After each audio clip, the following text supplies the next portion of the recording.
লাহোর প্রস্তাব উত্থাপন করা হয় কত সালে?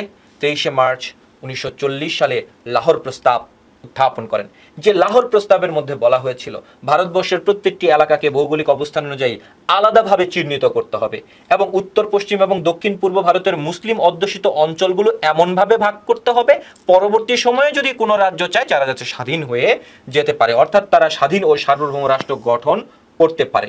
রাষ্ট্রগুলো সংখ্যালঘু সম্প্রদায়ের ধর্মীয়, সামাজিক, সাংস্কৃতিক, রাজনৈতিক, অর্থনৈতিক ও প্রশাসনিক নিরাপত্তা নিশ্চিত করবে এই মর্মে একটি বিখ্যাত প্রস্তাব উত্থাপন করেন শেরে বাংলা বা বাংলার বাঘ নামে পরিচিত A.K. ফজলুল হক, আবুল কাশেম ফজলুল হক। শের-ই বাংলা মানে বাংলার বাঘ, আবুল কাশেম ফজলুল হক, যার বাড়ি ছিল বরিশালের চাখাড়ে, যিনি ছিলেন কলকাতার প্রথম মেয়র এবং উপমহাদেশের মধ্যে একজন প্রখ্যাত রাজনীতিবিদ।